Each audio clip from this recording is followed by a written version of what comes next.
புகழ், இயேசுவுக்கே புகழ், இயேசுவுக்கே புகழ். கிறிஸ்துவுக்குள் பிரியமான சகோதர சகோதரிகளே, உறவுகளே, இயேசுவின் இணைய நாமத்திலே அன்பின் வாழ்த்துக்களை தெரிவித்துக் கொள்கின்றேன். நமக்கு அடுத்த வியாழக்கிழமை ஜெப கூட்டம் நடைபெறாங்க. அதை நான் தெரிவிக்கிறேன். நாம் நம்முடைய ஆண்டு விழாவை இருக்கின்றோம். நம்முடைய 125 ஆண்டுகள் நிறைவு பெற்றுள்ளன. அமல ஆணையின் பாதுகாவலையான ஆலயத்தை பாதுகாக்கிறார். அமலை அன்னை திருச்சபையின் பாதுகாவலையாக இருக்கின்றார். இன்னைக்கு நம்ம அன்னை மரியாதை பற்றி செய்தி எழுதலாம். மகிழ்ச்சி இல்லையா? அன்னை மரியாதை பற்றி நிறைய தெரிஞ்சுக்கிட்டு நிறைய வேற்று, அதாவது பிரிவினை சார்ந்தவர்கள் அநேகர் அன்னை மரியாதை பற்றி அவங்களுக்கு பேசுகிறத நம்ம கேட்கிறோம். அநேக செய்திகளை நான் கொடுத்துள்ளேன். அன்னை மரியாதை பற்றி நான் நிறைய செய்தி கொடுத்தது இருந்த போதிலும் இன்று என்னுடைய செய்தி அல்ல. ராணி சிஸ்டர் லேட்டா வரும், கொஞ்சம் நான் நடத்திட்டு இருந்தேன். ஸோ அவங்க ரொம்ப தாமதமாச்சா நம்ம கண்டினியூ பண்ணிடலாம். பிரைஸ் அல்லேலூயா. எடுத்துங்க, யோவானுக்கு எழுதிய திருமுகம் 19 இறை வார்த்தை 27.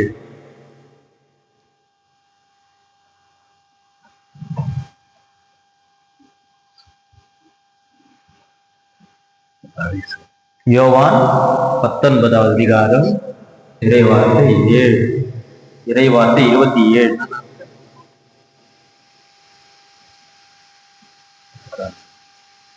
மைக்ல படிங்க. 27 யோவான் 19 இறைவார்த்தை 27. பின்னர் தம் சீடரிடம், இவரே உன் தாய் என்றார்.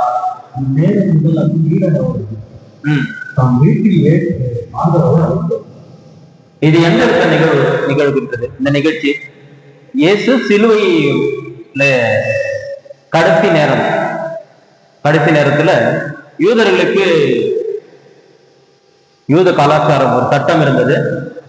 தலைமகன் இறந்து விட்டால் தன் தாய் தனக்குரியதை தன்னுடைய சகோதரனுக்கு ஒப்புக் கொடுக்க வேண்டும். தன்னுடைய சகோதரனுக்கு கொடுத்துருவாங்க. தன்னுடைய தாய்க்கு அடுத்தபடியாக தலைமகனுடைய எல்லாவற்றையும் பார்த்துக் கொள்வது யாருன்னா அவனுக்கு கூட பிறந்த உறவுகள். ஆனால் இயேசு இங்கு என்ன சொல்கிறார்? இதோ ஒரு தாய் என்றார். இப்போ மறைநூல்ல திருவிவிலியம் பிரகாரம் நிறைய பேர் பேசுறாங்க. திருவிவிலியத்துல இதோ உன் தாய் என்றால் அது யாருக்கு குறிக்கப்பட்ட வார்த்தையாக இருக்கின்றது? நமக்கு ஆண்டவர் இதோ உன் தாய்.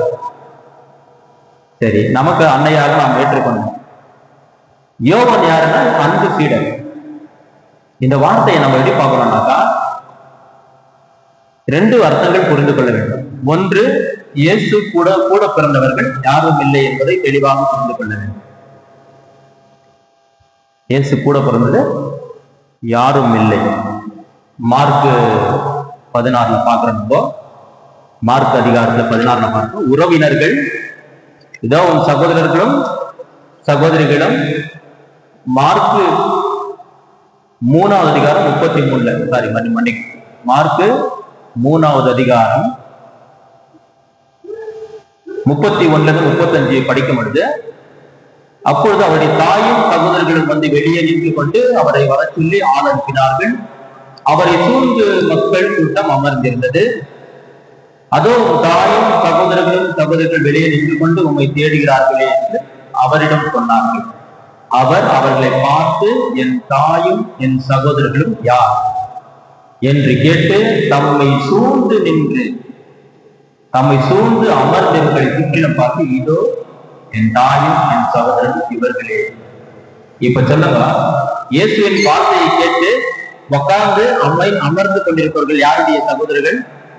நம்பதான்.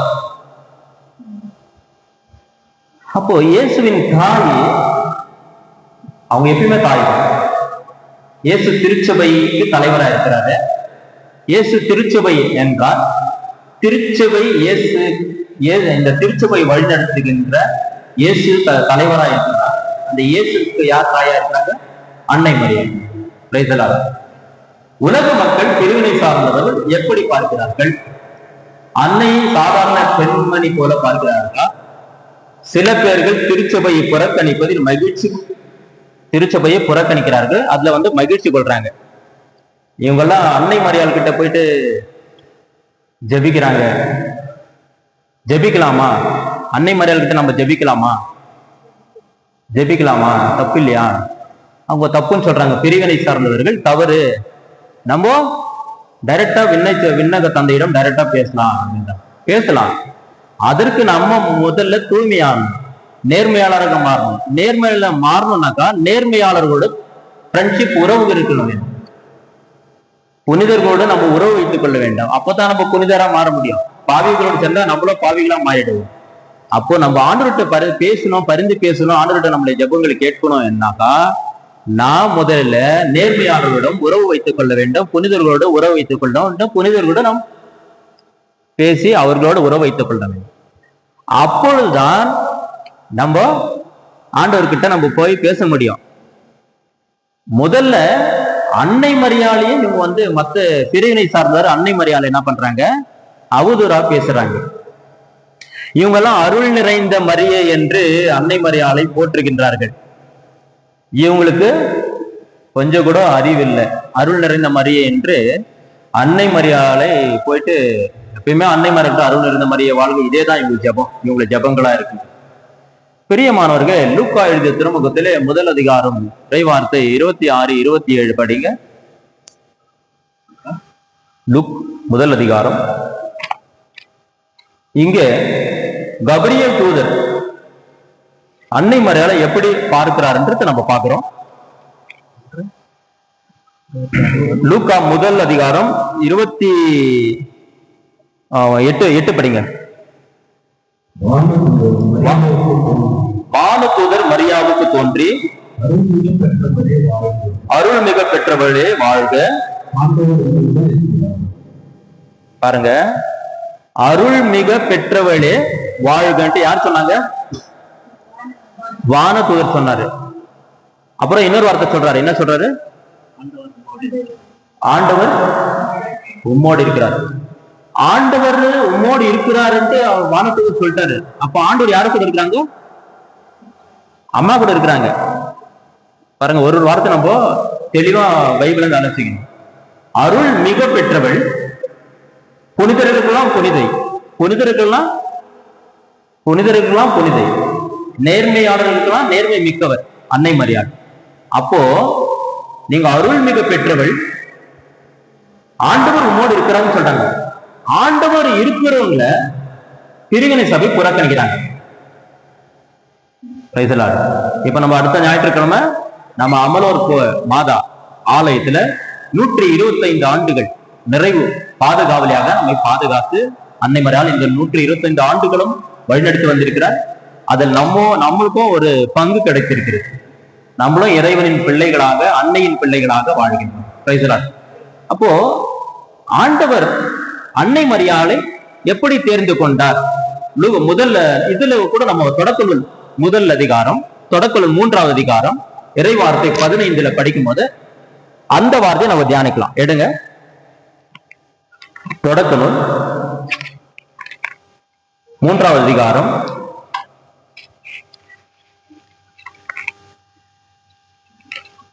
இறைவார்த்தை 15. உனக்கும் பெண்ணுக்கும்,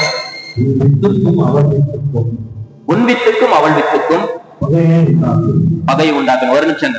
இப்ப இங்க நம்ம கொஸ்டின் கேட்கலாம். ஆண்டவர் மரியாள் கிட்ட சொல்றாரு, உனக்கு அளவை பாம்பு கிட்ட சொல்றாரு, உனக்கும் பாம்பு கிட்ட சொல்றாரு. பாம்பு யாரு? சாத்தானை குறிக்கிறது. சாத்தான் வடிவில் வந்த பாம்பு. சரிங்களா? பாம்பு கிட்ட சொல்றாரு, உனக்கும் பெண்ணுக்கும், உன் வித்துக்கும் அவள் வித்துக்கும் பகை உண்டாக்குவேன். அப்ப நாங்க ஃபர்ஸ்ட் என்ன சொல்லிக்கிறாரு? உனக்கும் பெண்ணுக்கும், உனக்கும் பெண்ணுக்கும் ஆவாது. பெண்ணு அந்த அன்னை மரியாதை எல்லாரும் புறக்கணிப்பாங்க. அவங்க யாரும் சார்ந்தவங்க? நான் சொல்ல, பைபிள் சொல்லுது. அன்னை மரியாதை, சோ அன்னை மரியாதை அவங்க புறக்கணிப்பாங்க. அவங்க என்ன பண்ணுவாங்க? ஆண்டவர் சொல்றாரு, உனக்கும் பெண்ணுக்கும், ஃபர்ஸ்ட் உனக்கும் பெண்ணுக்கும் ஆவாது. அந்த பெண்மணி நீ வெறுக்குவ. அந்த பெண்மணி ஏன்னா இன்னைக்கு நம்ம ஹெயில் மேரி, அருள் நிறைந்த மரியை சொல்லும் போது சாத்தானுக்கு இடி விழுதான். அருள் நிறைந்த மரியை வாழ்க, அருள் நிறைந்த மரியை வாழ்கனாக்கா சாத்தானால நிறைய புனிதர்கள், நான் பூண்டி மாதா கோயிலுக்கு போயிருந்தாங்க, அங்க புனிதர்களுடைய சுவடுகள் எல்லாம் புனிதர்கள்லாம் அன்னை மரியாதை பற்றி சொல்லியிருப்பாங்க. அன்னை மரியாள் அவங்க அவ்வளவு பரிசுத்தமானவங்க. அவங்க ஆண்டவர்கிட்ட தன்னையே அடிமையா அப்படியே தன்னையே முழுவதும் ஒப்பு கொடுத்தவங்க. அழகை தற்பெருமை கொண்டவன், நான் தான் அகங்காரம் கொண்டவன். அதுக்கு ஆப்போசிட்டா அன்னை மரியாள் வந்துட்டாங்க, நேருக்கு மாறாக வந்தாங்க.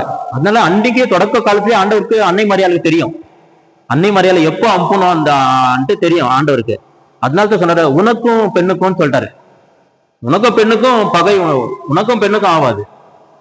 உன் வித்துக்கும் அவள் வித்துக்கும், உன் இனத்தை சார்ந்தவருக்கும் அவள் வித்தை சார்ந்தவருக்கும் பகை உண்டாக்குவேன். அப்போ நம்ம யாருடைய பிள்ளைகளா இருக்கும்? அன்னை மரியாளுடைய பிள்ளைகளா இருக்கும். Praise the Lord. புரியுதுங்களா? நம்ம யாருடைய பிள்ளைகளா இருக்கும்? அன்னை மரியாளுடைய பிள்ளைகளா இருக்கும். இயேசு நமக்கு சகோதரா இருக்கிறாரு, இயேசு நம்மளுக்கு அண்ணனா இருக்கிறாரு. புரியுதுங்களா? அப்போ இயேசு ஆண்டவர் சொல்றது, உன்னுடைய ஜனங்கள். இப்ப யாரெல்லாம் அன்னை மரியாளுடைய திருச்சபையை கத்தோலிக்க திருச்சபையை யாரெல்லாம் நிந்தித்து பேசுறார்களோ அவங்கெல்லாம் அவங்களே அறியாம என்ன பண்றாங்க? பாவத்தை செய்யறாங்க. ஆண்டவரால் அனுப்பப்பட்டவர் கபிரியல் தூதர், அவர் மெசேஞ்சர். அவரே அருள் நிறைந்த மரியே வாழ்க, ஆண்டவர் உம்மோடு இருக்கிறார் அப்படின்னு சொன்னாருங்க. சோ முதல் அதிகாரத்துல இன்னொரு இடத்துல யோவானுக்கு கபிரியல் தூதர் இந்த சக்கேயுக்கும் ஒரு வார்த்தை சொல்றாரு. எலிசபெத்துக்கும் சக்கேயுக்கும் உபதேசியார் வேலை பண்றாரு. சக்கரியா ரெண்டு பேர் ஒரே மாதிரி இருந்தால அந்த சக்கரியாவும் அவரு உபதேசியார் வேலையை பண்றாரு. ஆலயத்துல சீட்டி போட்டு பார்க்கும்போது அவருக்கு அந்த நாள் குறிக்கப்பட்டிருந்தாலும் அவரு தூய்மையான பலிபீடத்தெல்லாம் சுத்தம் பண்ணி தூபம் காட்டுற வேலை பண்ணும்போது கபிரியல் தூதர் முதல் அதிகாரத்துல படிச்சீங்கன்னா உங்களுக்கு தெரியும், லூக்கா முதல் அதிகாரத்துல. அப்போ கபிரியல் தூதர் அவர்கிட்ட சொல்றாரு, உனக்கு மகன் பிறப்பான்.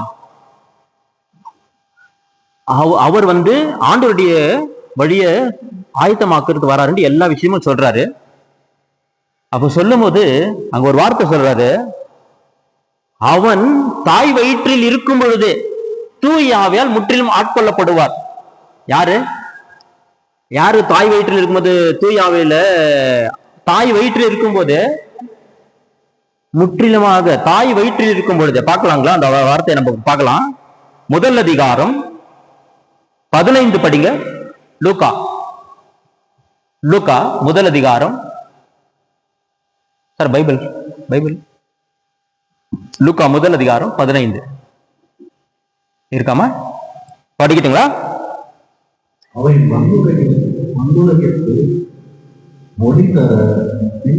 இல்ல லூக்கா முதல் அதிகாரம்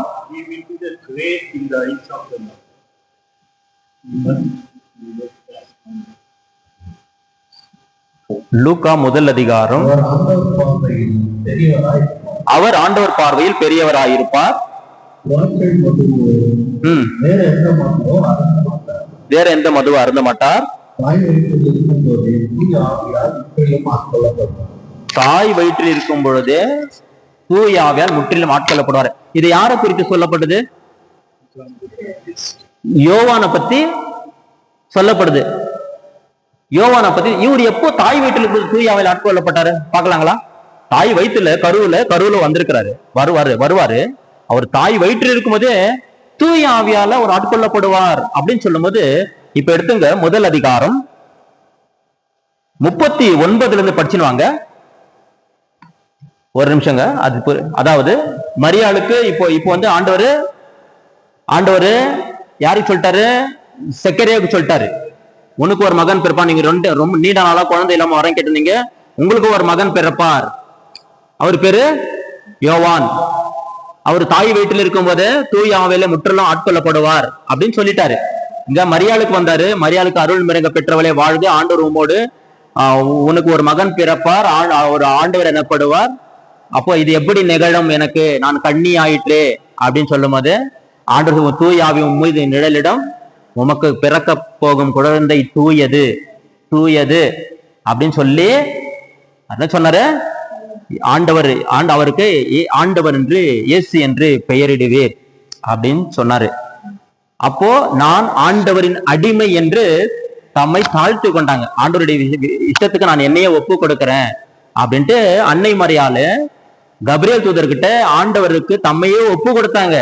ஒப்பு கொடுத்த உடனே இவங்க என்ன பண்ணாங்க, தன்னுடைய உறவினர் எலிசபெத் அம்மாள் 100 வயது ஆனவங்களுக்கு கரு உண்டாயிருக்குன்னு தெரிஞ்ச உடனே அவங்க ரிலேஷனுக்கலாம் 100 வயசுல கர்ப்பப்பை வருமா, குழந்தை கருதரிக்குமா, அவங்களுக்கு கரு உண்டாக்கிட்டு போய் பாரு அப்படின்னு சொன்ன உடனே முதிர்ந்த வயது.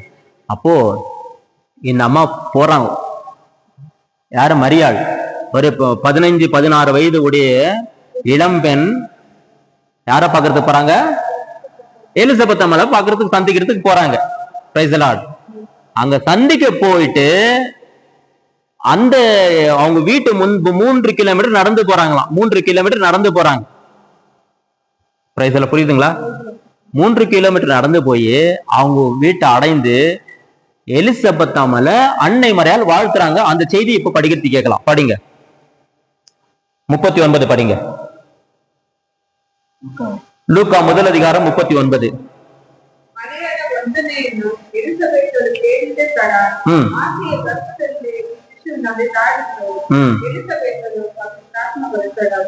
Praise the Lord.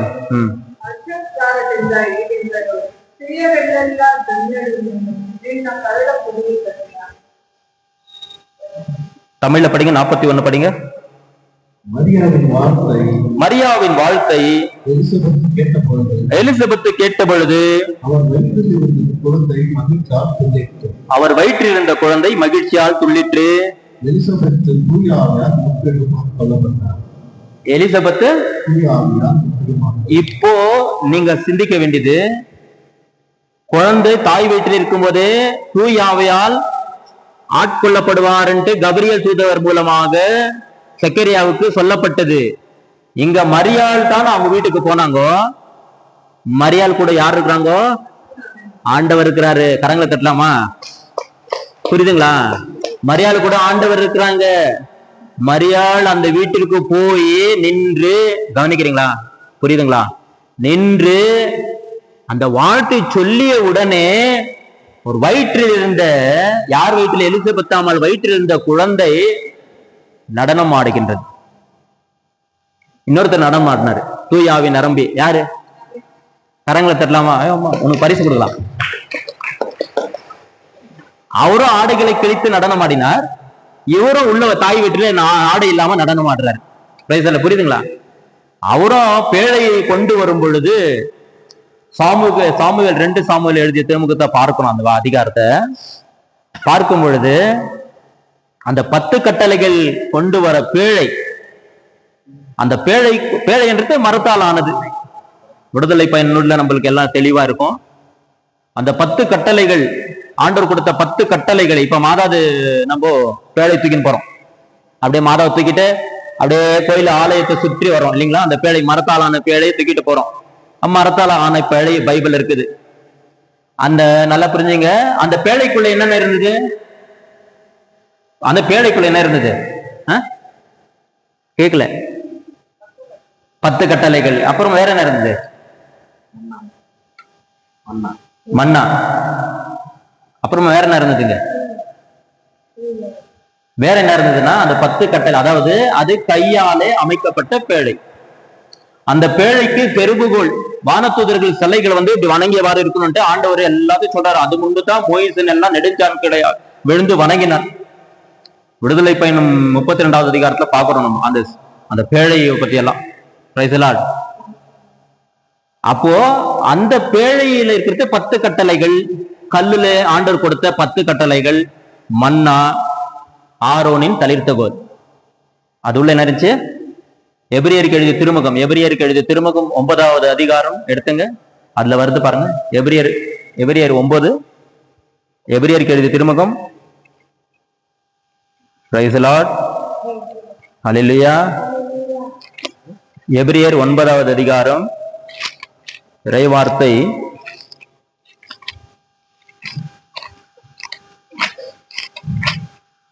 1 படிங்க. ஃபர்ஸ்ட் வந்து படிங்க. முன்னைய உடன்படிக்கையின்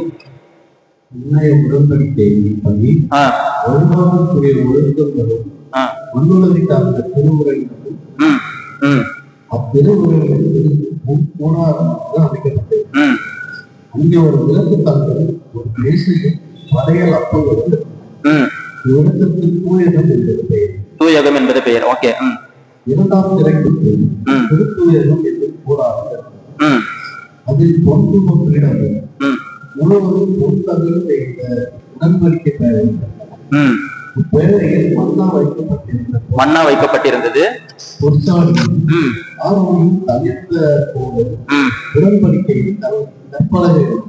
புரிஞ்சுங்களா? என்ன இருந்துச்சு? உடன்படிக்கை பேழை, 10 கட்டளைகள். உடன்படிக்கை பேழை அதான் 10 கட்டளைகள். மன்னா, மன்னா எடுத்து நம்ம இப்ப நன்மை வாங்குறோம் இல்லைங்களா, இயேசுவின் திருவுடல்ன்ட்டு. அன்னைக்கு முன்னோர்கள் உண்ட மன்னா போன்றதல்ல நம்ம சாப்பிடுற மன்னா. அந்த மன்னாவை சாப்பிட்டவர்கள் இறந்து போயிட்டு யோவானுக்கு எழுதிய திருமுகம் 6வது அதிகாரம் இறைவார்த்தை 50 51 52 படிக்கும்போது நமக்கு தெரியுது. விண்ணகத்திலிருந்து இறங்கி வந்து வாழ்வு தரும் உணவு நானே. முன்னோர் உண்ட மன்னாவை, மன்னா பழைய அந்த காலத்துல சாப்பிட்டுங்க இறந்து போய். ஆனா இந்த உணவை சாப்பிடுற நம்பிக்கையோடு அவர்கள் என்றுமே அழிய மாட்டார்கள். ஏன் அப்போ அந்த மன்னாவை சாப்பிட்டுருக்காங்க? அது விண்ணகத்திலிருந்து இறங்கி வந்த உணவு தானே. அதை விட மேலான உணவு நமக்கு இயேசு கிறிஸ்துவ. அது 10 அந்த பேழைக்குள்ள இருந்தது, மரத்தாலானது, 10 கட்டளைகள், ஆரோனின் தளிர்த்த கோல் எல்லாமே இருந்தது. ஆனா இது உயிருள்ள பேழை. அன்னை மரியாள் கரங்களை தட்டலாமா? அது வார்த்தை, அந்த வார்த்தையை 10 கட்டளைகள், நானே உன் கடவுளாகி ஆண்டவர், என்னை தவிர வேறு கடவுள் இல்லை, 10 கட்டளைகளை ஆண்டவர் கொடுத்தாரு. இதுல 10 கட்டளைகளை ஃபாலோ பண்ணுங்கன்ட்டு. ஆனா அந்த அந்த வார்த்தையே உயிராக, உணவாக அன்னை மரியாளின் இந்த கர்ப்ப பையிலே வந்து தாங்கினார். Praise the Lord. இப்ப சொல்லுங்க, அந்த அன்னை மரியாள் உயிருள்ள பேழை. புரியுதுங்களா? அந்த 10 கட்டளைகள், அந்த பேழை முன்பு தான் தாவீது நடனமாடினார். தாவீது அந்த 10 கட்டளைகள் முன்புதான் நடனமாடினார். ஆடுகளை உரிந்து நடனமாடினார். புரியுதுங்களா? புரியுது. அது முன்புதான் அவர் நடனமாடினார். அவர் தூயாவில் முற்றிலும் ஆட்கொள்ளப்பட்டார். அதே போல எலிசபெத் அம்மாளை மரியாள் சந்தித்த பொழுது யோவான் வயிற்றிலே நடனமாடினார். தூயாவில் முற்றிலும் ஆட்கொள்ளப்பட்டார். அப்படி என்றால் அன்னை மரியாள் வந்தாங்க. யார் இருக்காங்க? தூய ஆவியானவர் இருக்கிறார். பிரைஸ் தி லார்ட், அல்லேலூயா. அன்னை மரியாள் இருந்தாக்கா யார் இருக்கிறாங்க? அப்ப அன்னை மரியாள் கிட்ட அருள் நிறைந்த மரியை வாழ்க, ஆண்டவர் உடனே பெண்கள் ஆசை பெற்றவர் சொல்லிட்டு எங்களுக்காக வேண்டிக் கொள்ளும் என்று கேட்பது தவறா? தவறு ஏதும் இல்லை. நமக்கு திருச்சபை ஒரு தவறும் சுட்டி கற்றுக் கொடுக்கவே கொடுக்காது. ஏன்னா திருச்சபையை ஏற்படுத்தியது யாரு? ஆண்டவர் இயேசு. மத்திய 16வது அதிகாரத்தை பாக்குறோம். என்னை உலக மக்கள் யார் என்று என்னை கூப்பிடுறாங்க. மத்திய 16வது அதிகாரத்தை போய் பாத்தீங்கன்னா, என்னை யார் என்று மக்கள் என்னை அழைக்கிறார்கள். உம்மை எலியா என்றும், இறைவாக்கினர் ஒருவர் என்றும், மேசியா அப்படி சொல்றாங்க. எலியா என்றும், தீர்க்கதரிசி என்றும், இறைவாக்கினர் ஒரு இறைமையா என்றும், எலியா என்றும், இறைவாக்கினர் ஒருவர் என்றும் உம்மை அழைக்கிறார்கள். சவுண்ட் ஜாஸ்தி கரெக்டா இருக்குங்களா? அழைக்கிறாங்க சொல்லும் போது, நீங்கள் என்னை யார் என்று அழைக்கிறீர்கள்? நீரே வாழும் கடவுளின் மகனாகிய மேசியா அப்படின்ட்டு யார் சொல்றாங்க? பேதுரு சொன்னார். நமக்கு முதல் போப்பானவர். நம்மளுக்கு யாரு? முதல் போப்பாண்டவர். Praise the Lord. அப்பதான் சொன்னார் ஆண்டவர் இந்த பேதுருவை பார்த்து, யோனாவின் மகனானே சீமோனே, உன் பெயர் பேதுரு, இந்த பாறையின் மீது என்னுடைய திருச்சபையை கட்டுவேன். அவருக்கு என்ன சொன்னாரு? பாறையின் பேர் வச்சாரு. பாறை மேல, பண்டை மேல கட்டுற வீடு அழியுமா? பண்டை மேல கட்டின வீடு அழியுமா? மணல் மேல கட்டின வீடு அழிஞ்சிடும். அதனாலதான் இன்னைக்கு வீடெல்லாம் கட்டும் போது கீழே எல்லாம் பாறைக்கல் எல்லாம் போட்டு செட்டிக்கல் எல்லாம் போட்டு கட்டுறது. ஏன்னாக்கா பூமி ஷேக் ஆனா கூட இது கண்ணு மேல இருந்தா அழியாது. நிறைய வீடு அந்த காலத்துல எல்லாம் பாறை மேல கட்டியிருப்பாங்க. அது பாறை இருக்கும், பக்கத்துல எல்லாம் வீடு முழுகி போயிடும். அந்த பாறை எங்க வீட்டு கீழே தண்ணி நோண்டாக்கா பாறை இருந்துச்சு, தண்ணி இருக்குது, தண்ணி வரதுக்கு கஷ்டம் இருந்துச்சு. பாறை இவ்வளவு அடிக்கு பாறை இருக்கு. நம்ம ஆலயம் கூட பாறை மீது கட்டி இருக்குது, தெரியுமா உங்களுக்கு? கை தட்டலாமா? நம்முடைய ஆலயம் இது சுத்தி பாறை இருக்குதுங்களா? தண்ணி போர் போட்டாங்க இல்லையா, அவங்க சொல்றது இது சுத்தி பாறை இருக்குது. அன்னைக்கு திருச்சபையின் தலைவராக அவர்கிட்ட இந்த திருச்சபை உன் கையில ஒப்பு கொடுக்குற, விண்ணகத்தின் திறவுகோலையும் உன்கிட்ட கொடுத்து கொடுத்தார் ஆண்டு. பிரியமானவர்களே, இன்னைக்கு அன்னை மரியாதை பத்தி அவதூறா பேசுறது மாத்திரமல்ல, அன்னை மரியாதை பத்தி நம்மளுடைய திருச்சபையில வரவங்கிட்டலாம் யாரு நம்ம பைபிள் படிக்கிறது இல்லை. நம்ம யாரும் பைபிள் படிக்க மாட்டோம். அவங்க நல்லா படிக்கணும்ட்டு அவங்களுக்கு நினைப்பு. பிரிவினை சபைக்கு அப்படியே நம்ம பிரிவினை சபை பைபிள் எடுத்துட்டு போவாங்க. அவங்க தேர்ச்சி பெற்றவர்களாக அவங்களே நினைத்துக் கொள்வாங்க. அவங்களே நினைத்துக்கிட்டு அவங்க நம்மளுடைய கத்தோலிக்கர்கள்ட்ட வந்து தவறாக பேசி திருத்தி இறைவார்த்தைகள் திரித்துக்குறாங்க. அன்னை மரியாள் சாதாரண பெண்மணி.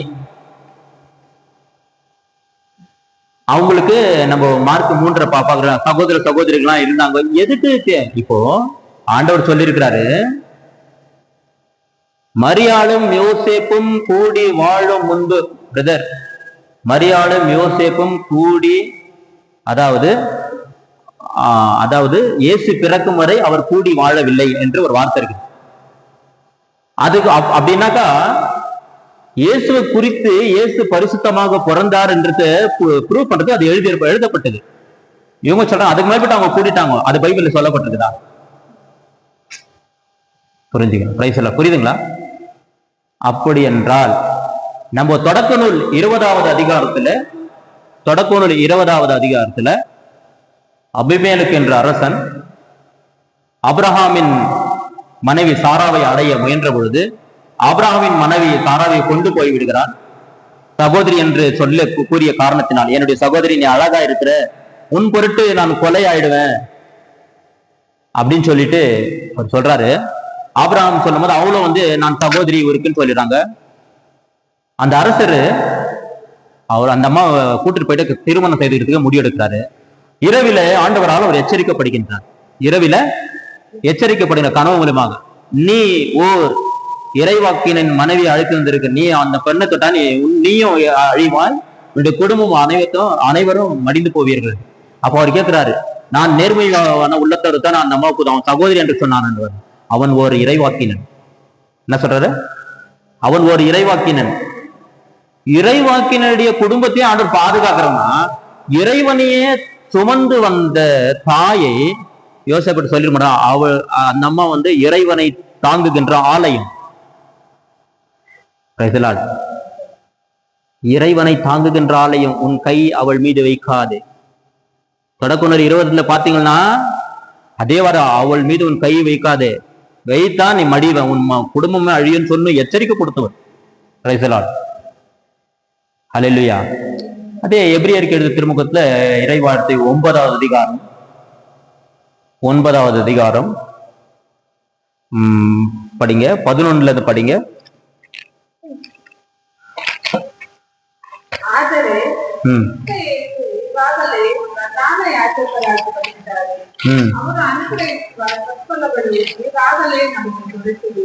ಅವರು ಸೇವೆ ಸಲ್ಲಿಸುತ್ತಿರುವ ಗೂಡಾರವು ಇಂದಿನವುಗಳಿಗಿಂತ ಶ್ರೇಷ್ಠವಾದದ್ದು ಮತ್ತು ಪರಿಪೂರ್ಣವಾದದ್ದು.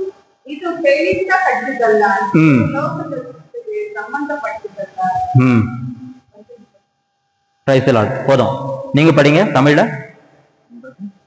9வது அதிகாரம் 11.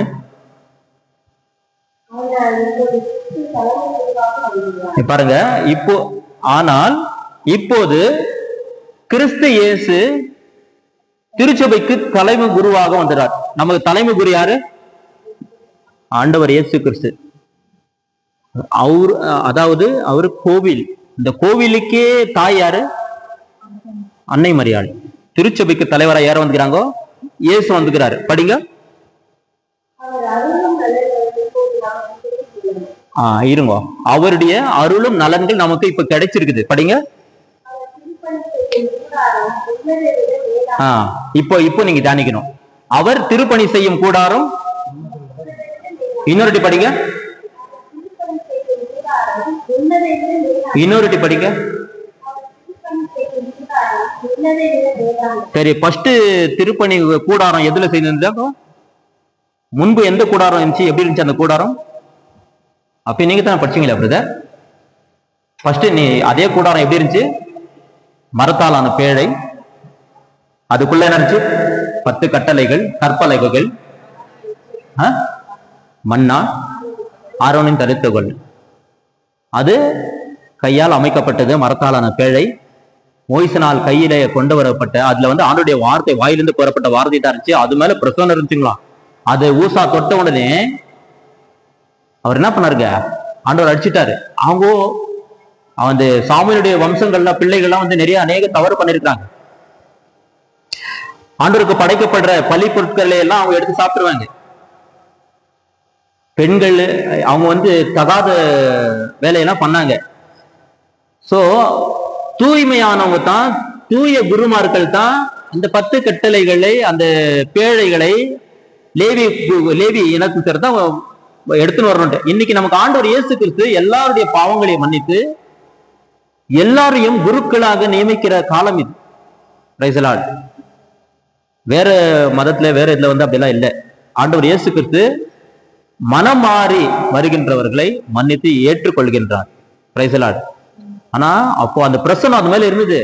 அப்போ அன்னை மரியாளின், இப்போ இங்க என்ன சொல்றாங்க? அவர் திருப்பணி செய்யும் கூடாரம். Praise the Lord. முன்னதை விட மேலானது. படிங்க பிரதர். முன்னதை விட ஃபர்ஸ்ட் இருந்ததுன்னா ரொம்ப அருமை. படிங்க. முன்னதை விட மேலானது, நிறைவு மிக்கது, மனிதர் கையால் அமைக்கப்பட்டது. அது மனிதர் கையால் அமைக்கப்பட்டதல்ல. இப்ப இந்த பேழையை குறித்து ஆண்டவர் சொல்றாரு. எந்த பேழையை சொல்றாரு? அன்னை மரியாள் என்ற பேழையை சொல்றாரு. எடுத்துக்கலாமா? பைபிள் வேத வசனத்தோட தான் நம்ம பேசலாம். முன்னதை விட மேலானதான். முன்ன இருந்த கற்பலகைகள், மரத்தால பேழை, ஆண்டவர் சொன்ன மாதிரி காப்பு, வளையங்கள், கேருபுகள், சிலைகள் எல்லாமே ஆண்டவர் தான் சொன்னாரு. அதன் முன்பு தான் எல்லா குருக்களும் போய் பேசினாங்க. ஆனா இங்க ஆண்டவர் சொல்றாரு அன்னை மரியாதை பத்தி. இது வந்து நம்ம அதாவது புரிஞ்சுக்கின்னு பட்டதான் புரியும், என்ன புரியாது. முன்னதை விட மேலானது, நிறைவு மிக்கது. நிறைவு மிக்கது. நேர்மையாளர்கள் நிறைவா இருப்பாங்க. புனிதர்கள் புனிதர்களுடைய புனிதர்கள் எப்படி இருப்பாங்க? புனிதர்கள்லாம் புனிதர் தானே அம்மா. அப்போ அன்னை மரியாதை பத்தி தவறா சொன்னா நம்ம ஒத்துக்கலாமா? அப்புறம் நம்ம எப்படி இருக்கணும்? நம்மள்கிட்ட வந்து அன்னை மரியாதை பத்தி கத்தோலிக்க திருச்சபைகள் பத்தி குறை கூறுபவர்களை நம்ம என்னன்னு சொல்லணும்? இன்னொரு இடத்துல படிக்கலாமா? லூக்கா 11வது அதிகாரம் படிமா? கேட்கலையா? பேசுறாரு. லூக் 11வது அதிகாரம்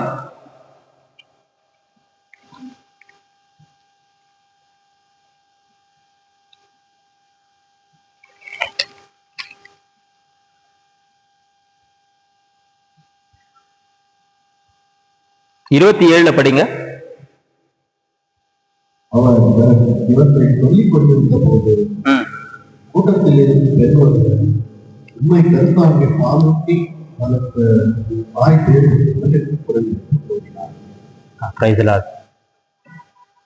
இதே வார்த்தை இன்னொரு இடத்துல வருது. அம்மா சொல்றாங்க, இது முதல் எல்லா தலைமுறையினரும் என்னை பேருடையாள் என்பார். இதே வார்த்தையை அன்னை மரியாதை சொல்றாங்க. நம்ம இங்க படிக்கும்போது அங்க ஞாபகம் வருது. லூக்கா 1 அதிகாரத்துல இறை வார்த்தை 43, 44, 45 வருது. ஆண்டவரின் தாய் என்னிடம் வர நான். அன்னை மரியாள் எலிசபெத் அம்மாளை வாழ்த்திய போது எலிசபெத் அம்மாள் வயிற்றில் இருந்த குழந்தை தூயாவில் முற்றிலும் ஆட்கொள்ளப்பட்டு வயிற்றிலே துள்ளி குதிச்சுது. அப்போ எலிசபெத் அம்மாள் சொல்றாங்க, என் வயிற்றிலே குழந்தை துள்ளி குதிக்குது அப்படின்னு சொல்லிட்டு, ஆண்டவருடைய உன் வார்த்தை என் காதில் கேட்டவுடன், உன் வார்த்தை வாழ்த்தொழியை என் காதில் கேட்டவுடன் என் வயிற்றில் இருக்கின்ற குழந்தை மகிழ்ச்சியால் துள்ளுகின்றது சொன்னாங்க தானே? சொன்னாங்க. அப்ப சொல்லும்போது இன்னொரு வார்த்தை நடக்குது, ஆண்டவருடைய தாய் என்னிடம் வர நான் யார் சொன்னாங்க. ஆண்டவருடைய தாய் என்னிடம் வர நான் யார் அப்படின்னு சொன்னாங்க. அப்ப அன்னை மரியாள் சொல்றாங்க, இது முதல் அம்மா ஒரு பாட்டு பாடுறாங்க, ஆண்டவரே உம்மை போற்றி பெருமைப்படுத்துகின்றேன், எல்லாம் தாழ்நிலையில் உள்ளவரை நீர் உயர்த்துகின்ற எல்லாம் அம்மா பாடுறாங்க. தாழ்நிலை உள்ளவரை நீ உயர்த்துறீங்க என்ன அப்படி பாடி அம்மா பாடி அப்ப சொல்றாங்க, இது முதல் எல்லா தலைமுறையினரும் என்னை பேருடையாள் என்பரன் சொல்லும். அது இப்ப நம்ம எல்லாம் அன்னை மரியாதை பேருடையாள் சொல்லணுமா சொல்றீங்களா? எல்லா தலைமுறையினரும் சொல்லும் போது நீங்க எந்த தலைமுறையில இருக்கிறீங்க?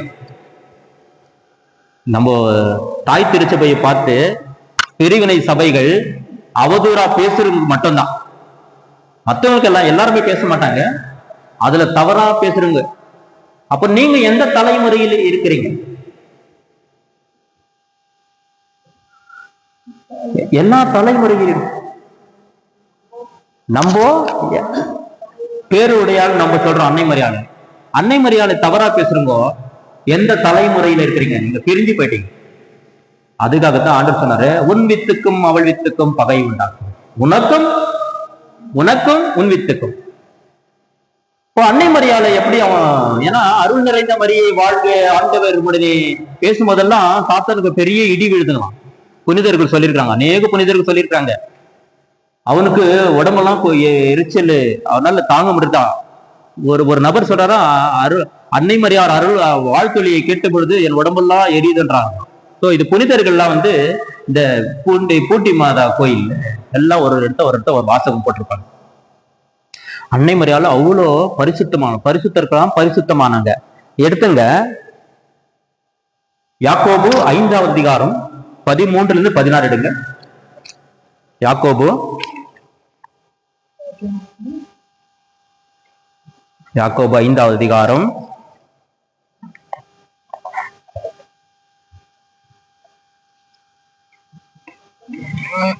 16 படிங்க. 16 படிங்க.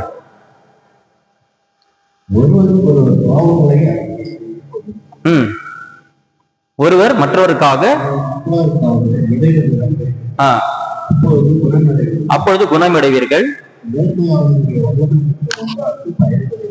நேர்மை மிக்க, பாருங்க, நேர்மையாளுடைய வல்லமை மிக்க மன்றாட்டு பயன் விளைவிக்கும். அப்ப மாதா நேர்மையாளருங்களா? நேர்மையாளர் இல்லைங்களா? Praise the Lord. நேர்மையாளருடைய மன்றாட்டு பயன் விளைவிக்கும். அவங்க புனிதருக்கெல்லாம் புனிதர் இல்லைங்களா? புனிதர் இல்லைங்களா? அவங்களுடைய மன்றாட்டு பயன் விளைவிக்கும். அவங்க என்ன பண்றாங்க சொல்றாங்க, அவங்களாம் இறந்து போயிட்டாங்க. ஆண்டவர் சொல்றாரு, நான் வாழ்வோரின் கடவுள், அப்ரஹாம் ஈசாக்கு யாக்கோபு ஆகியவனுடைய மூதாதையரின் கடவுள் என்று சொன்ன இல்லையா? அப்ரஹாம் ஈசாக்கு யாக்கோபு மோசேக்கு சொல்லும் போது அவங்க எல்லாம் மண்ணுலகில் இறந்து போயிருந்தாங்க. நான் விண்ணகத்துல உயிரோட வாழ்ந்து கொண்டிருக்கிறார்கள். அதனால தான் ஆண்டவர் சொல்றாரு, நான் வாழ்வோரின் கடவுள், இறந்தோரின் கடவுள். அன்னை மரியாதை விண்ணகத்துக்கு எடுத்துக்கொள்ளப்பட்டாங்களா? எடுத்துக்கொள்ளப்பட்டார்கள். திருச்சமா விவிலித்து இருக்குதா? ஏனோக்கு எடுத்துக்கொள்ளப்பட்டார் நம்புறீங்க, எலியா எடுத்துக்கொள்ளப்பட்டார் நம்புறீங்க. ஏனோக்கு நம்புற ஜனங்கள் தொடக்குள்ள 5வது அதிகாரத்தை பாக்குறோம். ஏனோக்கு எடுத்துக்கொள்ளப்பட்டார் நம்புறாங்க. எலியா 1 அரசர்ல பாக்குறோம். எலியா 2 அரசர்ல எலியா விண்ணேற்பு அடைந்தாருன்னு பாக்குறோம். அப்போ அன்னை மரியாதை விண்ணகம் சென்றார். ஏன்னா அவங்க ஆண்டவரை தன்னுடைய கருவிலே தாங்கினவர். Praise the Lord. தொடக்க நூல் விடுதலை திருவெளிப்பாடு எடுத்துங்க. 12வது அதிகாரம் வாங்க.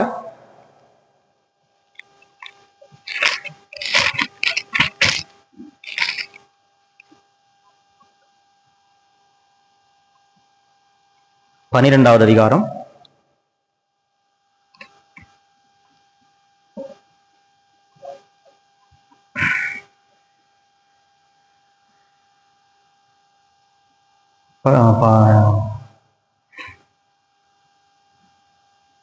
13 படிங்க. 12-13 படிங்க. தான் மண்ணுலகுக்கு தள்ளப்பட்டதை கண்ட அரக்க பாம்பு ஆண் குழந்தையை பெற்றெடுத்த ஆண் குழந்தையை பெற்றெடுத்த பெண்ணை துரத்தி சென்றது. அப்பெண்ணை துரத்தி சென்றது. ஆனால் பாம்பிடமிருந்து தப்பித்து பாலைநிலத்தில் அவருக்கென கொடுக்கப்பட்டிருந்து பறந்து செல்லுவார். பெருமை கழுவி இருக்கிறவர்கள் அவருக்கு அறிவிக்கப்பட்டார். அங்கு அவர் 3.5 ஆண்டு காலம் பயணப்பட்டார். ஒரு நிமிஷம், இது வந்து சீக்ரெட். இது அந்த 1 நாள் வருடங்கள் என்பதுதான் ஒரு சீக்ரெட். திருவெளிப்பாடு 12:17 படிங்க. இதனால் அரக்கப்பாம்பு பெண் மீது சினம் கொண்டு அவருடைய எஞ்சிய பிள்ளைகளோடு போர் கொடுக்க புறப்பட்டு அவர்கள் கணவருடைய கட்டளை கடைபிடித்து இயேசுக்கு காத்து அரக்கப்பாம்பு கடற்கரையில் ஏற்றுக்கொண்டு. சரி, நம்ம இந்து மட்டும் புரிஞ்சுக்கலாம். இதனால அரக்க பாம்பு யார் மேல போர் தொடக்க போச்சு? நம்ம அன்னை மரியாதை ப்ரே பண்றோம். அன்னை மரியாதை ப்ரே பண்றதுனால அநேக மக்கள் வந்து ஆண்டவர்கிட்ட போயிடுறாங்க, பரலோகராஜ்யம் போயிடுறாங்க. அதனால அரக்க பாம்பு யார்கிட்ட போச்சு? பெண்ணுகிட்ட போர் பண்ணுது. அந்த பெண் யாரு? அன்னை மரியாள். அன்னை மரியாதை போர் பண்ணி அன்னை மரியாள் கிட்ட இருக்கிற எஞ்சிய பிள்ளைகளோடு போர் பண்றாங்களாம். எப்படி? அன்னை மரியாள் கிட்ட பிரிக்கிறவங்க அநேகர் வருவாங்க. அவங்க கூட இருந்து நம்மள பிரிப்பாங்க. அதுதான் அந்த வார்த்தை அழகா சொல்லப்படுது. அப்பெண் மீது சினம் கொண்டு எல்லாரையும் ஆண்டவர்கிட்ட கொண்டு போறதுக்கு அன்னை மரியாள் டெய்லி ஜெபிக்கிறாங்களாம். டெய்லி ஜெபிச்சு ஒவ்வொருத்தர எல்லா மக்களையும் வந்து அன்னை மரியாள் மீட்டு கொண்டு போறாங்க. அவங்க அனுதினமும் ஜெபிக்கிற வேலை தான். அவங்களுக்கு நம்மளால ரெஸ்ட் எடுக்கிறோம், தூங்குறோம். அவங்களுக்கு அனுதினமும் கண்ணீர் விட்டு அழுது தன் மகன் கிட்ட பிதா கிட்ட பேசி அநேக ஜெபத்திலேயே வைக்கிறதுனால அவங்க அன்னை மரியாதை போர் பண்றாங்க. முடியலன்ட்டு ஆண்டவருடைய அன்னை மரியாதை அந்த பெண் பிள்ளைகளிட்ட எஞ்சியவரோடு போர் பண்றதுக்கு வரும். ஸோ எப்படி போர் பண்றோம்னா இப்படிதான் நம்மள வந்து திருச்சபையில இருந்து பிரிக்கு. Praise the Lord. படிங்க 2 தெசலோனிக்கர் 2:3 படிங்க.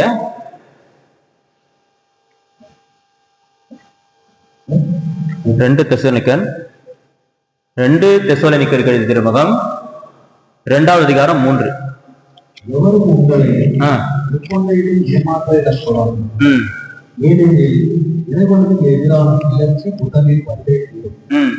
பின்னர் நெருங்கிட்ட மனிதன் பிடிப்பட வேண்டும். அவன் அழிவுக்குரியவன். தெய்வம் என வழங்கப்பட்டது வழிபாட்டுடைய அனைத்தையும் அவர்களுக்கு மேலாக தந்தை அவன் உயர்த்திக் கொள்வாங்க.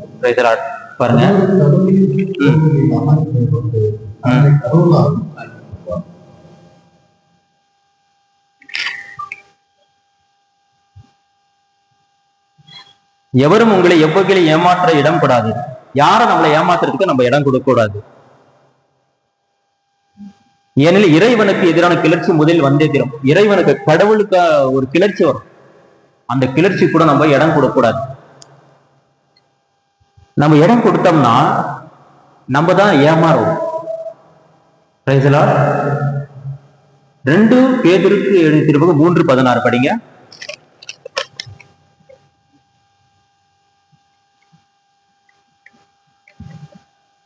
நம்முடைய திருமுகங்களில் பேசும் போதெல்லாம் இவ்வாறே அவர் சொல்லுகிறார். அவருடைய திருமுகங்களில் புரிந்து கொள்வதற்கு கடினமானவை சில உண்டு. யாருடைய திருமுகங்களில்? படிங்க.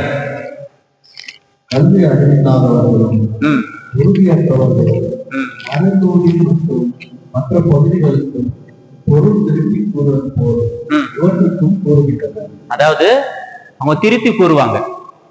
பொருளை வந்து பைபிளை படிச்சுட்டு பைபிள் இருக்கிற வார்த்தையை திருப்பி கூறுவாங்க. ஸோ அவங்களுடைய போதனைக்கு நம்ம கீழ்ப்படியக்கூடாது. அவங்க சொல்றதுக்கு நம்ம கீழ்ப்படிஞ்சு ஏமாறக்கூடாது, எச்சரிக்கையா இருக்கணும். இன்னொரு வசனத்தை படிங்க. 2 தீமோத்தேயு 4:3-4 படிங்க. 2 தீமோத்தேயு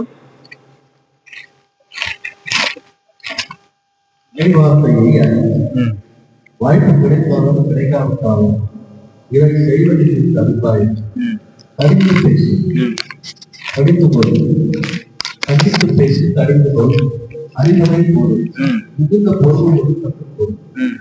ஒரு காலம் வரும் அப்போது மக்கள் நலம் தரும் போதனையை தாங்க மாட்டாங்க. நலம் அங்கதான் படிக்கணும். ஒரு காலம் வரும், படிங்க 3 படிங்க. ஒரு காலம் வரும் அப்போது மக்கள் நலம் தரும் போதனையை தாங்க மாட்டார்கள், மாறாக கொண்டவர்களாய் தங்கள் தீய நாட்டத்திற்கு ஏற்ப தங்களுக்கென போதகர்களை திரட்டிக் கொள்வாங்க. அவங்களுக்குன்ட்டு அவங்க போதகர்களை திரட்டிக் கொள்வாங்க. இன்னைக்கு எவ்வளவு போதகர்கள், எவ்வளோ எல்லா இடத்தும் நிறைய பைபிளை திருத்தி கூறுறது, பைபிளை மாற்றி, பைபிள் இருக்கிற வார்த்தைகளை மக்களுக்கு அவங்களுக்கு தகுந்தாற் போல போதனை செய்தியை உரைப்பது, மக்களை திசை திறப்புவது, இங்கிருந்து அங்க போவாத, அங்க போனாக்கா உங்களுக்கு அபிஷேகம் இல்லை இங்க வான்றது. ஸோ அநேக குழப்பங்களை ஏற்படுத்தி மக்களை ஏமாற்றுகிறவர்கள் இவரெல்லாம் யாருன்னா மக்களை ஏமாற்றுகிறவர்கள். Praise the Lord. ஹல்லேலூயா, ஹல்லேலூயா.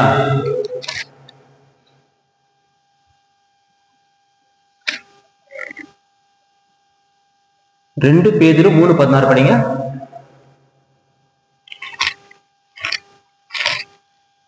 ரெண்டு பேதுரு என்னுடைய விரும்புகளில் பற்றி பேசும் போதெல்லாம் இவ்வாறே அவர் சொல்லுவார்.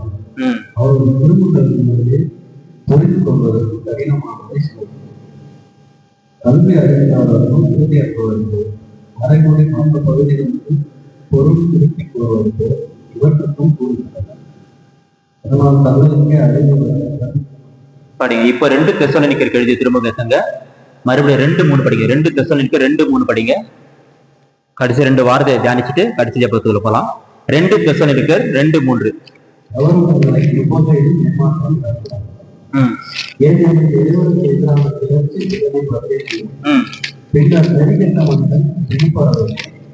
அவன் அழிந்து கூறியது பெரியோம் என்று வழங்கப்படுவதை வழிபாட்டுக்குரிய அனைத்தையும் எதிர்த்து அவற்றுக்கு மேலாக காட்டை சொல்லுவோம். அதோடு கடவுளின் கோவில் அமர்ந்து தன்னை கடவுளாகவும் காட்டிக் கொள்வார். நான் உங்களோடு இவர்கள் சொல்லி வந்தேன் என்பதும்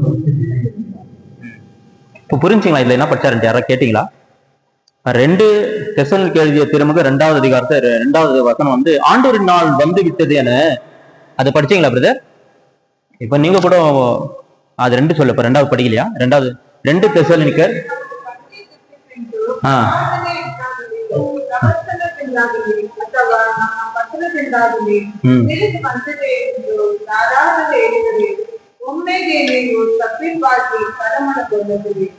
ನಿಮ್ಮನ್ನು ಯಾರು ಯಾವ ರೀತಿಯಲ್ಲೂ ಬಂಧಿಸದಿರಲಿ. ಆ ದಿನವು ಬರುವುದಕ್ಕೆ ದೇವರಿಗೆ ವಿರುದ್ಧವಾದ ಅಂತಿಮ ಪ್ರತಿಭಟನೆ ಉಂಟಾಗುವುದು. ಆಗ ಪುರುಷನಾದ ಅಧರ್ಮಿಕಲೆ ಎತ್ತಿಕೊಳ್ಳುವನು, ದೇವರೆನ್ನಿಸಿಕೊಳ್ಳುವ ಎಲ್ಲವನ್ನು ಅಲ್ಲ ಕಲಿಯುವನು, ஆராதனை 3 மட்டும் படிங்க போதும். 3 மட்டும் படிங்க. பாருங்க, 2 தெசலோனிக்கர்ல 2வது அதிகாரம் 2வது இறை வார்த்தை என்ன சொல்லுதுன்னா, ஆண்டவருடைய நாள் வந்துவிட்டது என இறைவாக்காகுவோர். யாருன்னா சொல்லுவாங்க, கடவுள் நாள் வந்துச்சு, கடவுள் வந்துட்டாரு, இயேசு வந்துட்டாரு. இயேசு இது நீங்க நம்ம பிரதர் கூட கேட்டார், அந்த மாதிரி நிறைய பேர் சொல்றாங்க இயேசு வந்துட்டாரு அப்படின்ட்டு. நம்ம கிறிஸ்தவர் பிரதர் கூட கேட்டாரு நேத்து இல்லைங்களா பிரதர்? யாரும் சொல்றாங்க ஆண்டவர் ஆல்ரெடி வந்துட்டு இருக்கிறாரு, இயேசு வந்துட்டு இருக்கிறாரு. இயேசு வர்றாருன்னு சொல்லலாம், இயேசு வந்துட்டு இருக்கிறாருன்னு யாருன்னா சொன்னாக்கா நம்பாதீங்க. இயேசு ஆல்ரெடி வந்துட்டு இருக்கிறாருன்னு சொன்னா யாரும் நம்பாதீங்க. இது யார் சொல்றாங்க பாருங்க. இறை வார்த்தை என்ன சொல்றதுன்னா, ஆண்டவருடைய நாள் வந்து விட்டது என இறைவாக்காகவோ அருளுரையாகவோ நாங்கள் எழுதிய திருமுகத்தின் செய்தியாகவோ யாராவது சொன்னால், இதுலயே படிச்சு இத்தியே திருத்தி கூறுற அளவுக்கு அவங்களுக்கு அறிவு இருக்குது. இத்தியே மாத்தி உங்களை திசை திருப்புற அளவுக்கு அவங்களுக்கு அறிவு இருக்குது. அப்படி சொல்லும் போது இந்த திருமுகத்தின் வாயிலாகவோ ஆண்டு வந்துட்டாரு அப்படின்னு சொன்னா நீங்க யாரும் நம்பாதீங்க. அவர் சொல்றாரு, செய்தியாகவோ யாராவது சொன்னால் நீங்கள் உடனே மனம் கலங்கி நிலை குலைய வேண்டாம், திகிலுற வேண்டாம். ஆண்டவருடைய நாள் எப்படி வரும்? ஆண்டவருடைய நாள் எப்படி வரும் வேதத்தில் சொல்லப்பட்டிருக்குது. திருடன் எப்போ வருவான்? திருடுவதற்கும் எப்போ வருவான் அவன்? எப்போ வரானே தெரியாது. அவன் கண்ணை விடுறது யாருக்குமே தெரியாது எப்போ வரும். அதே போலதான் ஆண்டவருடைய நாள் இருக்கும். ஆண்டவர் எப்போ வருவாரு, எப்படி வருவாரு தெரியாது. அதனாலதான் ஆண்டவர் நாள்ல ஆண்டவர் சொல்ற திருடன் எப்போ வரும் யாராவது சொல்ல முடியுமா? அது போலதான் இருக்கும் ஆண்டவருடைய நாள். யாராவது வந்துட்டாரோ, இங்க வந்துட்டாரோ, அங்க வந்துட்டாரு இறைவாக்கவோ அருளுரை சொன்னாக்கா நீங்க நம்பாதீங்க, அவங்க பின்னாடி போகாதீங்க அப்படின்னு சொல்றாரு. Praise the Lord. கடைசி ஜெபத்துக்குள்ள இன்னைக்கு அன்னை மரியாதை பத்தி நினைக்கணும். லூக்கா 11:27 இன்னொரு வார்த்தையை நம்ம தியானிச்சுட்டு கடைசி ஜெபத்துல எழுந்து நிற்கலாம். அந்த அம்மா சொல்றாங்க, இயேசு நற்செய்தியை அறிவித்துக் கொண்டிருக்கும் பொழுது ஒரு பெண் உரத்த குரலிலே, உம்மை கருதாங்கி உமக்கு பால் கொடுத்து உன் தாய் பேறு பெற்றவள் என்று சொல்றாங்க. அப்போ அன்னை மரியாள் இயேசுக்கு பால் கொடுத்தாங்களா? கொடுக்கலீங்களா? கொடுத்தாங்க. இனியா இப்படின்றீங்க இப்படின்றீங்க? உம்மை கருதாங்கி உமக்கு பால் கொடுத்து உன் தாய் பேறு பெற்றவள் சொன்னாங்க இல்லையா? இது முதல் எல்லா தலைமுறையினரும் என்னை பேருடையாள் என்பர் என்று அன்னை மரியாள் சொன்னாங்க. ஆண்டவருடைய தாய் வர நான் யார் என்று எலிசபெத் அம்மா சொன்னாங்க. அன்னை மரியாள் போகும் பொழுது, அன்னை மரியாள் வந்தவுடனே தூய ஆவியானவர் அந்த குழந்தையை ஆசீர்வதித்தாரு. யோவான் அவர் வயிற்றிலேயே துள்ளி மகிழ்ந்தார் என்று செய்தி புரியுதுங்களா? அப்போ அன்னை மரியாளுக்கிட்ட நம்ம ஜெபிக்கும் பொழுது நமக்காக அவர் பரிந்து பேசுகிறார். அவர் திருச்சபைக்கு ஆண்டவர் கோவில் என்றால் அந்த கோவிலுக்கு தாயாக இருக்கிறாங்க அம்மா. Praise the Lord. எந்த காரணத்தை கொண்டோம் நம்ம யாராவது சொல்லி மனம் கலங்காதீங்க. ஆனா ஆண்டவர் தான். இயேசுவை தவிர நம்ம வேற யாருக்கும் ஆராதனை செய்யக்கூடாது. அன்னை மரியாதை நம்ம கௌரவிக்கலாம், அவங்ககிட்ட எங்களுக்காக வேண்டிக் கொள்ளும் என்று சொல்வதிலே ஒரு தவறும் இல்லைன்ட்டு நம்ம தெரிஞ்சுக்கணும். புனிதர்கள் நமக்கு உதவி செய்யறாங்க. அப்போ அந்த அம்மா சொன்ன ஒரு பெண்ணு ஆண்டவருடைய மெசேஜ் கொடுத்துருக்கும் போது, உம்மை கருதாங்கி உமக்கு பால் கொடுத்த உன் தாய் பேறு பெற்றவள் என்று சொல்லும் போது, இயேசுக்கு அவங்க பால் கொடுத்திருந்தாங்கன்றது உண்மைதான். அப்போ அந்த பால் அந்த தாயிடம் எப்படி ரத்தத்திலிருந்து பாலாக மாறுகின்றது? ரத்தம் தானே பாலா மாறுதுங்க. தாய்மை இந்த சயின்ஸ் அது எப்படி பாலா மாறுதுன்னு யாருக்கும் தெரியல இல்லைங்களா? அப்போ இயேசு தன்னுடைய தாயிட பாலை அருந்து இருக்கிறார் என்றால் இயேசுவின் ரத்தமும் அன்னை மரியாள் ரத்தம் ஒன்றல்லவா? Praise the Lord. அப்போ இயேசுவின் ரத்தம் ஜெயம் என்பது மறைமுகமா அது தாய்க்கு சேருது இல்லையா? அதனால தானே ஆண்டவர் தொடக்க நூல்ல 3:15 சொன்னாரு, அழகா சொன்னாரு. என்ன சொன்னாரு? உன் வித்துக்கும் அவள் வித்துக்கும். அன்னைக்கு அன்னை மரியாதை ஆண்டவர் தெரிஞ்சு வச்சிருந்தாருங்க. அவனுக்கு தான் கண்டுபிடிக்க முடியல. யாருக்கு கண்டுபிடிக்க முடியல? அழகிக்கு தெரியல. எல்லாமே நான் எனக்கு தெரிய நினைச்சுதான். ஆனா ஆண்டவர் தெரிஞ்சது அறிஞ்சது அவனுக்கு தெரியல. அவன் தன்னுடைய மாய வித்தியால் அவனும் வானதூதர் தான். வேதத்துல சொல்லப்போது அவனும் வானதூதர் தான். எசேக்கியேலுக்கு எழுதிய திருமுகத்தை 28வது அதிகாரத்தை நம்ம பாக்குறோம். அவனுக்கு என்னென்ன மரகதம், கோமேதம், வைடூரியம் எல்லாம் போட்டு அவன் அவ்வளவு அழகா படைச்சாரான். எசையா 14வது அதிகாரம் இறைவார்த்தை 12 விடிவெள்ளியின் மகனேன்னு சொல்லிட்டு அவன் அழைக்கிறாரு. விடிவெள்ளியின் மகனா, அப்ப எவ்வளவு அழகா இருந்திருப்பான் பாருங்க. Praise the Lord. அப்போ அவ்வளவு அழகா படிச்ச பிறகு ஆண்டவருடைய சிம்மாசனத்துக்கு மேலாக நான் என்னையே உயர்த்தி கொள்வேன் என்று அவன் உள்ளத்திலே உரைத்து தனக்கு ஆளுகளை சேர்த்தனதான் அவனை ஆண்டவருடைய தூதர்கள் அவனை வெளியே தள்ளினாங்க. ஆனா அவன் ஒரு பாதாளத்துக்கு, பூமிக்கு மட்டும் இல்லை, வான மண்டலங்கள் 2 பேர்ல படிக்கிறோம். வான மண்டலங்களும் உலா வரான், மனிதர்களோட நமக்கும் எதிராக சதி செய்யறான்றது வேதம் சொல்லுகின்றது. ஆகவே திருச்சபைக்கு கத்தோலிக்கர்களுக்கும் எதிராக யாராவது ஏதாவது தவறா பேசினாக்கா எப்பவுமே அதை நீங்க ஏற்றுக்காதீங்க. அவங்க வீட்டுக்குள்ள வந்தா அவங்களுக்கு தண்ணி கூட கொடுக்காதீங்கன்னு வேதம் சொல்லியிருக்கு. Praise the Lord. அனைவரும் எழுந்திருக்கலாமா? அதுக்கு முன்பாக கடந்த வாரம் ஒரு கேள்வி கேட்டிருந்தேன். Praise the Lord.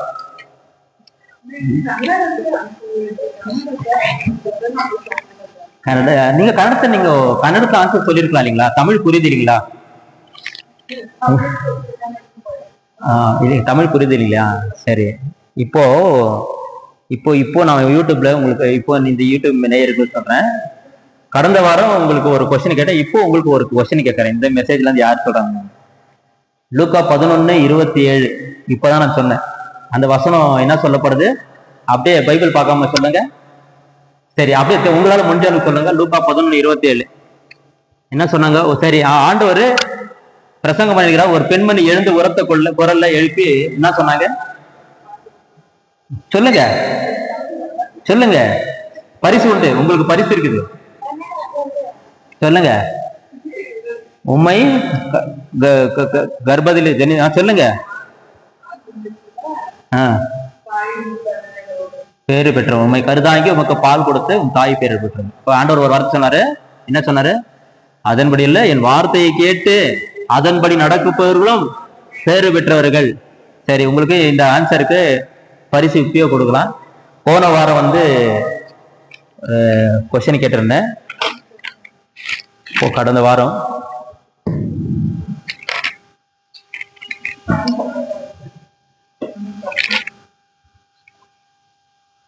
ஆண்டவரின் இறைவாக்கினரை ஈசாபேல் அழிக்க முயன்ற போது அவர்கள் 100 பேரை குகைக்கு 50 மறைத்து அவர்களுக்கு அப்பமும் தண்ணீரும் கொடுத்து வந்தவர் யார் என்று கேள்வி கேட்டிருந்தேன். அவர் பெயர் என்ன என்று கேட்டிருந்தேன். அதுக்கு சரியான விடை கமெண்ட்ல சாந்தா அக்கா சொல்லியிருந்தாங்க. அவர் பேரு ஒபதியா.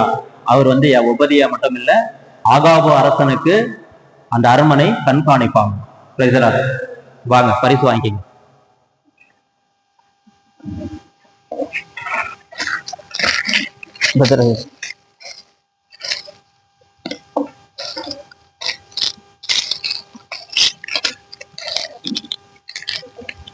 வாங்க,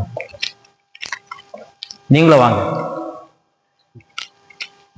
அந்த ஆன்சர் நீங்க இங்க வாங்க, நீங்களும் தெரியணும். கை தட்டுங்க. அவங்க பேரு ஒபதியா என்று சொல்லியிருந்தால இவங்களுக்கு ஒரு பரிசு கொடுக்கப்பட்டது. உங்களுக்கு ஒரு பரிசு. நீங்களும் இப்படி வாங்க. அது என்ன காட்டுங்க, யூடியூப்ல காட்டுங்க.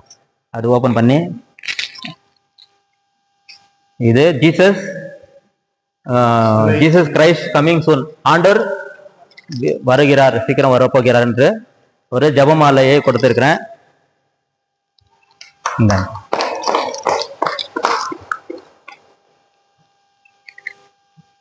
தேங்க்யூ.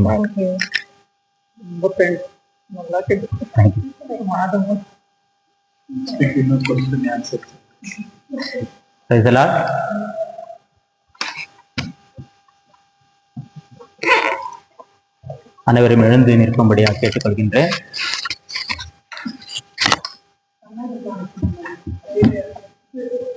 சரி, இப்பொழுது ஒரு கொஸ்டின் கேட்கிறேன். அடுத்த வாரம் வரவங்களுக்கு பரிசு உண்டு. தெரிஞ்சுங்க, பரிசு இருக்கு. அடுத்த வாரம் அதுக்கு அந்த வாரம் அதை நீங்க யூடியூப்ல கமெண்ட் போடணும். யூடியூப் இல்லாதவங்க வாட்ஸ்அப் போடுங்க. யூடியூப் பாக்குறவங்க பிரச்சனை, நீங்க வாட்ஸ்அப், யூடியூப் இல்ல கமெண்ட் யூடியூப்ல போடுற அனைவரும் அதை பார்க்குவாங்க.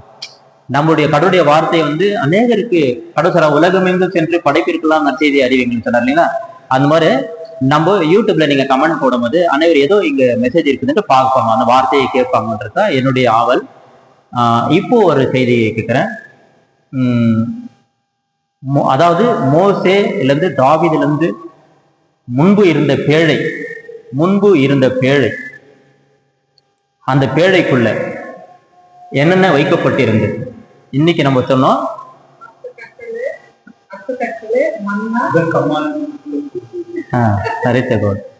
சரி, அது நீங்க கமெண்ட்ல போறீங்க. அது எந்த அதிகாரத்துல எழுதப்பட்டிருக்குன்னு போட்டீங்கன்னா முதல் பரிசு எல்லாருக்கும் கொடுப்பேன். நீங்க போடுங்க, ஒரு 3 பேருக்கு பரிசு கொடுப்பேன். எந்த வசனம், எந்த அதிகாரத்தை? அது பழைய ஏற்பாட்டுல இருக்குது, புதிய ஏற்பாட்டுல இருக்குது. நீங்க புதிய ஏற்பாடு இப்ப நான் படிச்சுக்கிறேன், யூடியூப் பாத்தீங்கன்னா உங்களுக்கு தெரியும். இப்போ யூடியூப்ல இருந்து மெசேஜ் படிச்சுக்கிறோம், அது கேட்டாவே உங்களுக்கு தெரியும். அது நீங்க மெசேஜ் நீங்க பைபிள்ல போயிட்டு பழைய ஏற்பாடுல எங்க சொல்லப்பட்டிருக்குது, புதிய ஏற்பாடுல எங்க இருக்குது அப்படின்னு போட்டு நீங்க கமெண்ட்ல டைப் பண்ணாக்கா உங்களுக்கு பரிசு. Praise the Lord. அனைவரும் எழுந்து நிற்கவும். எங்களை அதிகமாய் நேசிக்கிற எங்கள் அன்பு தந்தையே, இந்த நேரத்திற்காக உங்களுக்கு நன்றி ஆண்டவரே. ஒவ்வொரு ஊழியர்களையும் ஊழியருடைய வார்த்தையை தரையில விழப்பண்ணுவதில்லை என்று வாக்குப்படுத்துகிற இறைவா, அப்பா, இந்த ஆலயத்திலே வியாதியிலே நோயிலே உள்ள வந்திருக்கிறவர்களை ஒப்புக் கொடுக்கிறேன் ஆண்டவரே. மன விருத்தியோடு அமர்ந்து இருக்கிறவர்களை ஒப்புக் கொடுக்கிறேன் ஆண்டவரே. வேலை பணியிடங்களிலே மன நொந்து வருவர்களை ஒப்புக் கொடுக்கிறேன் ஆண்டவரே. அப்பா, செய்கின்ற தொழிலிலே ஆண்டவரே சிறந்து விளங்க வேண்டும் ஆண்டவரே. ஆண்டவரே, யோசுவா தொட்டு செய்த வேலைகளை நீர் தொடங்க செய்தீர் என்று தொடக்க நூல் 39 அதிகாரம் இறை வார்த்தை 3 நாங்கள் பார்க்கிறோம். ஆண்டவரே, தொட்டு செய்கிற ஒவ்வொரு வேலைகளையும் தகப்பனை நீர் ஆசீர்வதியும் ஆண்டவரே. ஈசாக்கு விதைவித்து 100 மடங்கு அறுவடை செய்தான் என்று தொடக்கம் 26வது அதிகாரம் இறைவார்த்தை 12 பார்க்கிறோம் ஆண்டவரே. தகப்பனே, அப்படியாவது 100 மடங்கு பலன் கிடைக்கட்டும் ஆண்டவரே. அப்பா, இந்த நேரத்திலே ஓட்டுநர்கள் டிரைவர்களை ஒப்பு கொடுக்கின்றேன் ஆண்டவரே. அவர்கள் வாகனம் ஓட்டும் பொழுது அவர்களுக்கு எந்த ஒரு ஆபத்தும் விபத்தும் நேரிடாதபடி பாதுகாத்துக் கொள்ளும் ஆண்டவரே. ஒவ்வொரு இடங்களிலும் அநேக ஆபத்துகள் விபத்துகள் ஏற்படுகின்றன ஆண்டவரே. அந்த ஓட்டுநர்களை ஆண்டவரே நீர் பாதுகாத்துக் கொள்ளும் ஆண்டவரே. எல்லா ஓட்டுநர்களையும் ஆண்டவரை பாதுகாத்துக் கொள்ளும் ஆண்டவரே. உங்களுடைய தூதர்களை விட்டு பாதுகாத்துக் கொள்ளும் ஆண்டவரே. அவர் வாகனம் செலுத்தும் பொழுது ஞானத்தோடு செலுத்தக்கூடிய ஆற்றலையும் ஞானத்தையும் தந்து வழிநடத்தும் ஆண்டவரே.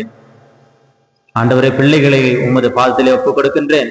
ஞானமும் அறிவுமாகிய செல்வங்கள் அனைத்தும் கிறிஸ்துவில் மறைந்துள்ளன என்று கொலேசியர் 2:3 பார்க்கிறோம். ஆண்டவரே, தேவையான ஞானத்தை பிள்ளைகளுக்கு கொடுத்து வழிநடத்தும் ஆண்டவரே.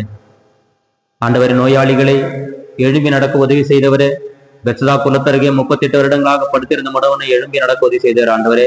அப்ப வியாதியில உள்ள ஒவ்வொருவரையும் ஆண்டவரை ஒப்புக் கொடுக்கின்றன ஆண்டவரே. ஆண்டவரே, வயிற்று பகுதிக்குள்ளே புண்கள், கிட்னி பகுதிக்குள்ளே பிரச்சனைகள், ஆண்டவரே உடல்ல ரத்த நாளங்களுக்குள்ளே ரத்தத்துக்குள்ளே அநேக பிரச்சனைகள் இருக்கின்ற ஆண்டவரே, அந்த மனிதர்களையும் சகோதரிகளும் ஒப்புக் கொடுக்கிறேன் ஆண்டவரே. ஆண்டவரே, உம்மால் கூடாத காரியம் ஒன்றும் இல்லை ஆண்டவரே. எங்கு மனிதர்கள் கூடாது என்று நினைக்கிறார்களோ அங்கே ஆண்டவரே நீர் அதிசயங்களும் அற்புதங்களில் செய்பவர் ஆண்டவரே. ஆமாண்டவரே, நாங்கள் உண்மை முழு மனதோடு, முழு ஆற்றலோடு ஆண்டவரே, முழு இருதயத்தோடு ஆண்டவரை நம்புகிறேன், விசுவசிக்கிறோம் ஆண்டவரே. அப்பா, இந்த செய்தியையும் இந்த மன்றாட்டையும் கேட்டு நடக்கின்ற அந்த செய்திகள் அவர்களுக்கே என்று நம்பி என்னுடைய நோயை, என்னுடைய வியாதியை ஆண்டவர் சுகமாக்கினார் என்று நம்புகிறவர்களுக்கு ஆண்டவர் சுகத்தை கொடும். பாவங்களை அறிக்கையிட்டு அந்த பாவங்களிலிருந்து மித்தமே இந்த நோய் வந்திருக்கு என்று உணர்ந்து பாவங்களை அறிக்கையிட்டு இயேசுவிடம் ஒப்பு கொடுத்து, இயேசுவின் ரத்தம் என்னை சுகப்படுத்தும் ஆண்டவரே, என்னையும் என் வீட்டாரையும் நீர் ஆசீர்வதியும், என் பாவங்களை மன்னியும் என்று மன்றாடுகிற ஒரு ஒவ்வொருவருக்கும் ஆண்டவரே நீர் ஆசீர்வதித்து அவர்களுடைய நோய்களை நீக்கி நல்ல உடல் சுகத்தை கொடுத்து வழிநடத்தும்படியாக எங்கள் இயேசு கிறிஸ்துவின் நாமத்தினாலே ஜெபிக்கிறேன். ஜீவன நல்ல பிதாவே, எங்கள் தந்தையை உமது பெயர் தூயதென போற்றிருக்க உமது ஆட்சி வருக, உமது திருவிழம் விண்ணுலகிலே நிறைவேறுவது போல மண்ணுலகிலும் நிறைவேறுக. எங்கள் அன்றாட உணவை எங்களுக்கு தாரும். எங்களுக்கு எதிராக குற்றம் செய்வரை நாங்கள் மன்னிப்பது போல எங்கள் குற்றங்களை மன்னியும். எங்களை சோதனைக்கு உட்படுத்தாதே, தீமையிலிருந்து எங்களை விடுவித்தலும். ஆமென். அருள் நிறைந்த மரியே வாழ்க, ஆண்டவர் உடனே பெண்களுடன் ஆசை பெற்றவர் நீரே. உடைய திருவயிற்றின் கனியாகிய இயேசுவும் ஆசை பெற்றவரே. புனித மரியே இறைவனின் தாயே, பாவிகளார்க்கு எங்களுக்காக இப்பொழுதும் எங்கள் இறப்பின் வேளையிலே வேண்டிக் கொள்ளும். ஆமென். தந்தை, மகன், தூய ஆவியாரின் பெயராலே ஆமென். இயேசுவுக்கே புகழ், மரியே வாழ்க. இயேசுவுக்கே புகழ், மரியே வாழ்க. இயேசுவுக்கே புகழ், மரியே வாழ்க. Praise the Lord.